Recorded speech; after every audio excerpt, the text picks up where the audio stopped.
Olá, sou Laura Mendonça e vou te guiar agora nesse módulo do Currículo Modo On. Nessa etapa, você vai aprender sobre como estruturar um currículo de forma estratégica e assertiva.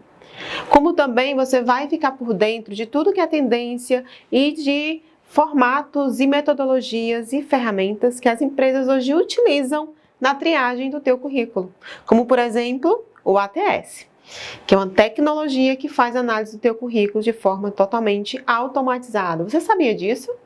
Nem sempre o seu currículo está sendo triado, analisado por um humano. Ele pode estar sendo feito hoje por um robô. Então, todas essas novidades eu vou trazer para você e principalmente como você se atentar e se adequar para essa nova forma de enviar currículo e de estruturar o teu currículo. Vou te falar sobre a metodologia Poder, que é todos os pilares que devem conter no teu currículo para que você tenha de fato um currículo um currículo que vai ser visto pelos recrutadores, que vai chamar atenção e vai te levar para o convite de uma entrevista.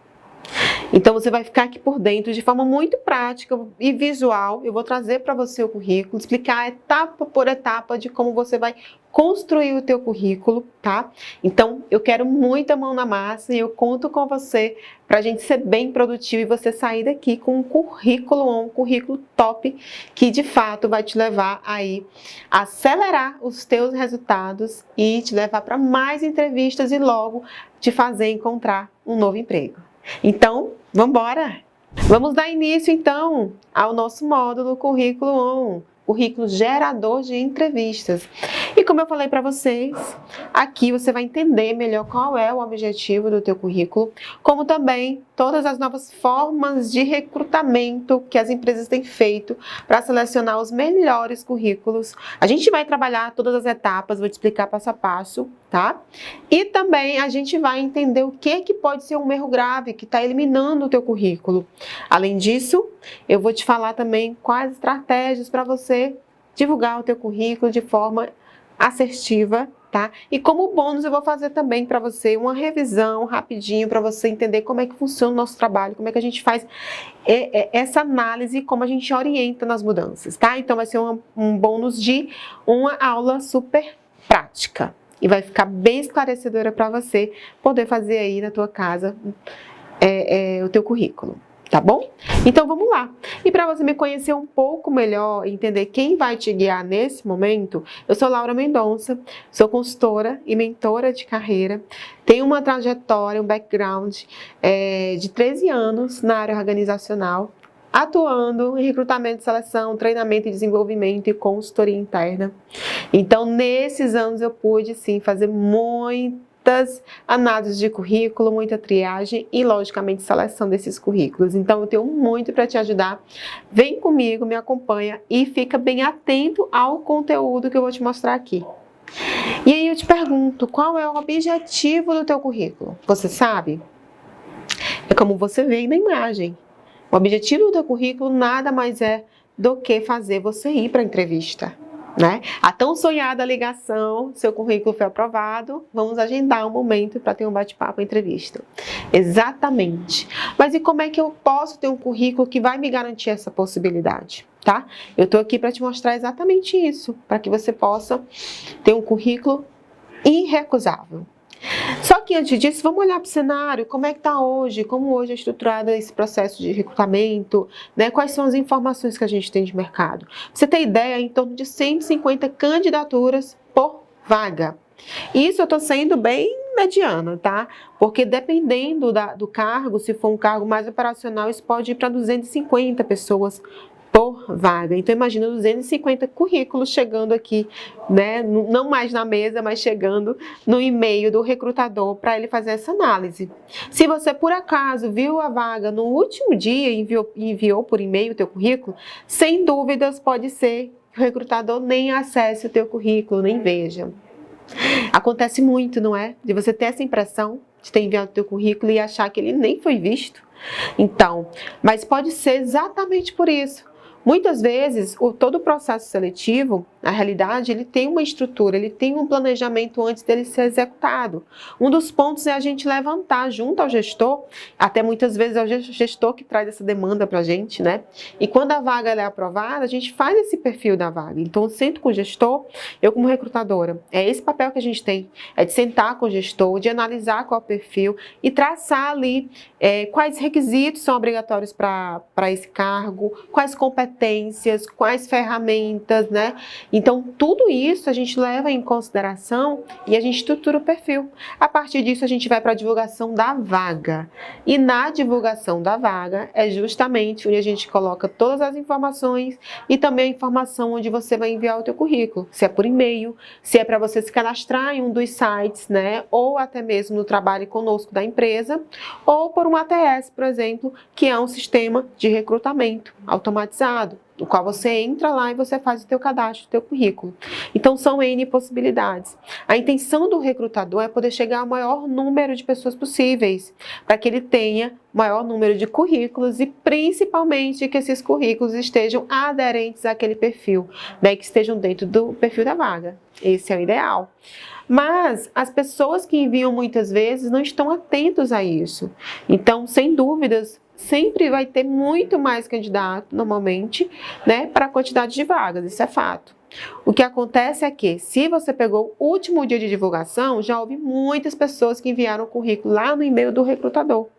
E digamos que ele só tem uma vaga, e ele vai fazer um processo em 4 etapas. E aí ele faz o primeiro processo, que é a triagem, o segundo, que é uma avaliação ou algo nesse sentido. Ele pode fazer uma entrevista com o RH e depois uma entrevista com o gestor, que seria a última etapa. Então, para ele cumprir essas 4 etapas, a gente faz sempre, né, como recrutador, a gente faz uma análise de quantas pessoas eu vou precisar entrando no processo.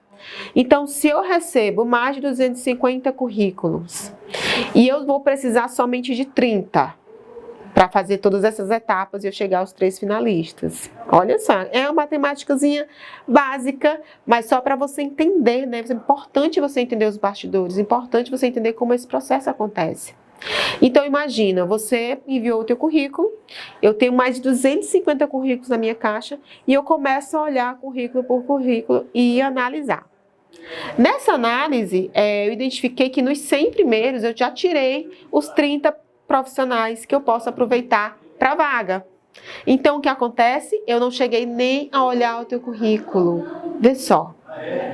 Então, muitas vezes, esse é um dos fatores para os quais você não é convidado para a vaga.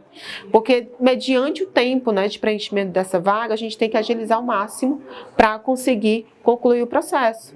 Então, aquelas 100 pessoas, 100 currículos que eu analisei, eu tirei 30 e já vou entrar em contato para marcar aí a entrevista. Então, muitas vezes é isso que acontece, tá, gente? É importante trazer para vocês aqui um pouquinho também do lado aqui do RH, né, dos recrutadores, para você compreender melhor. E para vocês terem uma ideia, 80% dos currículos são descartados. Então, normalmente, se aproveita ali entre 20% e 30% no máximo de pessoas que de fato estão dentro do perfil. Olha só como esse índice realmente chama atenção, não é verdade? Talvez, será que você está nos 20% que está dentro do perfil ou nos 80%?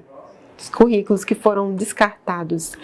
E além disso, gente, a análise é muito rápida, tá? Até uma pesquisa da Cato revelou, né, que os recrutadores informaram que eles fazem análise, né? Essa análise que é feita é de 6 segundos a 29 segundos. Então, eles levam de 6 segundos a 29 segundos para olhar o teu currículo. Olha como é rápido. Por isso a importância de ter as informações muito bem pensadas para aquela oportunidade e ter um currículo personalizado. Isso eu vou falar um pouco mais na frente. Então, o recrutador, ele bate o olho, ele já tem ali aqueles requisitos obrigatórios, ele já analisa e diz, não, esse aqui já não atende ao perfil. E aí colocou de lado. É isso que acontece. Outro ponto é que você não é mais, o teu currículo não é mais analisado somente por pessoas. Ele também é analisado por um robozinho. Já ouviu falar no algoritmo? Então, o algoritmo é justamente o robozinho que faz o cruzamento de dados no sistema. Talvez você já tenha feito isso, acredito que sim, ter se candidatado para uma vaga e quando viu ia para um site ou um sistema que você tinha que cadastrar todo o teu perfil, não é isso? Então, normalmente, hoje, cada vez mais as empresas estão aderindo ao sistema de recrutamento automatizado. Então, basicamente, o que é que ele faz, né? O recrutador vai lá no sistema. Lembra que eu falei lá do planejamento, do levantamento do perfil? Então, o recrutador vai no sistema, ele vai lá e preenche todas as informações necessárias para aquela vaga. Então, ele coloca qual cargo, ele coloca quais são as palavras-chave, ou seja, as palavras que remetem às atividades na rotina, né, do profissional que exerce aquele cargo. E, além disso, coloca os requisitos obrigatórios ou desejáveis, né? Coloca também outras informações relacionadas a atribuições, atividades e funções dentro daquela vaga. Então, todo aquele escopozinho de divulgação da vaga, a gente faz isso dentro do sistema. E aí, o que acontece? O sistema, ele recebe N currículos. E aí, se o teu currículo tiver com as informações que estão coerentes com as informações do perfil da vaga, sem dúvida vai se realizar o match, que a gente chama, né? Então, o match basicamente é isso, o robô vai lá, olha aqui as informações da vaga, olha para o teu currículo e vê se tem realmente aderência, né? Então, normalmente aí é em torno de 70% mínimo que tem que estar aderente, você tem que cumprir no mínimo 70% do que está sendo pedido na vaga, para que você tenha chances de ser chamado para a entrevista. Você sabia disso? Então, basicamente, esses são alguns dos fatores que fazem, né, o teu currículo ser aprovável ou não. E um ponto que eu acho extremamente importante trazer para você aqui é que o teu currículo hoje, ele não é mais somente no papel. O teu currículo, ele é digital também, tá? Eu vou falar um pouco mais dessa tendência e falar um pouco mais aí na próxima aula, tá? A gente finaliza por aqui esse primeiro conteúdo, te trazendo um pouco da realidade de como o processo é realizado, para você entender os bastidores, entender, opa, tenho que me atentar a isso. E no próximo eu vou detalhar um pouco mais sobre esses aspectos que eu trouxe aqui para você, tá bom? Então, até a próxima aula!